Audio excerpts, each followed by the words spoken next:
I've been reading a lot of reports that Disney is desperately trying to get a little bit more center. I don't know how much I believe that, but I will say this.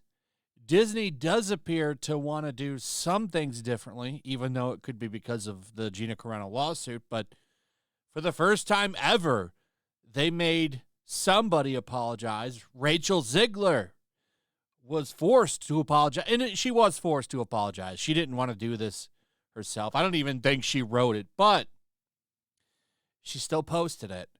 So Rachel Zegler is being told to shut it down.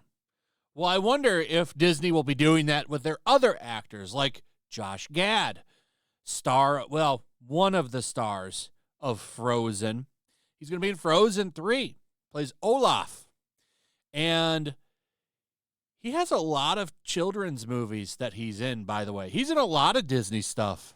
I guess when you play ball and become one of the leading anti-Trump voices in Hollywood, which he is, you get rewarded because this guy, who is this guy? You know what I'm saying? Just a clown, overweight clown. He's in all this shit, though. A lot of voice work for Josh Gad. For the Frozen stuff. He's in this other Disney project. Once Upon a Snowman. Look at all the kid stuff that he's in. Marmaduke. Once Upon a Studio, another Disney project. Oh, here's another Disney family project. We really want this guy as a children's entertainer? I don't. I was kind of surprised by all the kids' movies he's in. He's in quite a bit of them. I'm sure that's not intentional at all. But he's at it again, very enraged that Trump is president.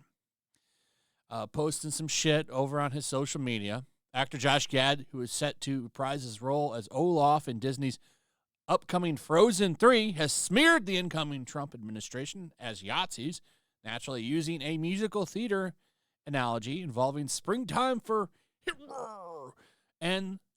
from the producers.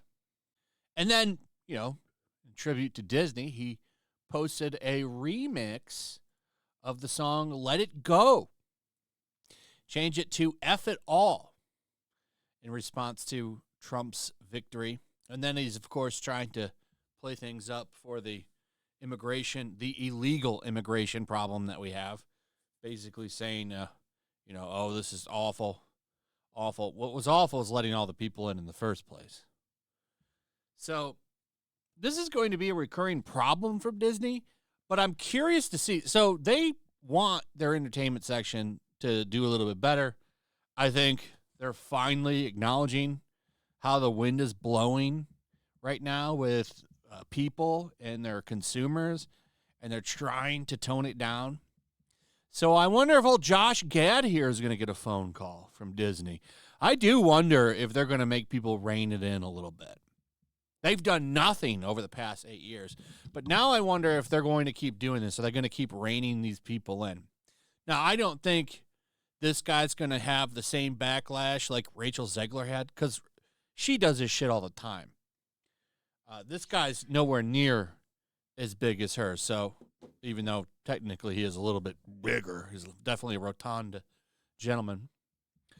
But, you see shit like this, and then when Joe Rogan says stuff like this, it's like, well, yeah, that makes sense. Joe Rogan, artists, musicians, comedians thanked me for endorsing Trump because they can't do it because they'd be attacked. And like I said in a video the other day, I bet you there are a lot of people that went to him and thanked him. Like I said before, if people were allowed to just say what they want to say and endorse who they want to without being attacked, I'd have less of a problem with all this shit. But it's the fact that they just run around like Gestapo.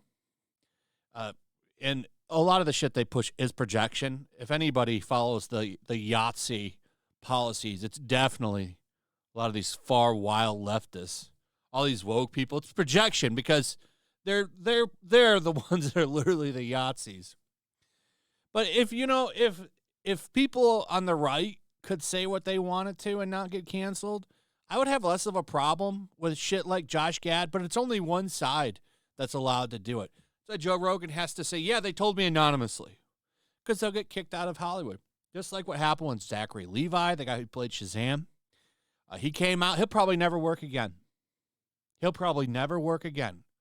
And the hypocrisy of it all is he did the same thing that like Robert Downey Jr. and all the Avengers did with Kamala Harris, but he's the only one that won't get work. They'll all get more movies, but Zachary probably won't get shit. He's probably done. He's got to start his own studio and he is starting his own studio, which I encourage. I want more indie movies because it gets us away from the machine. But if he was allowed to do that and still get work, I would have less of a problem with it. But it's this, we're just going to shut down everything we don't like attitude that really pisses me off the most.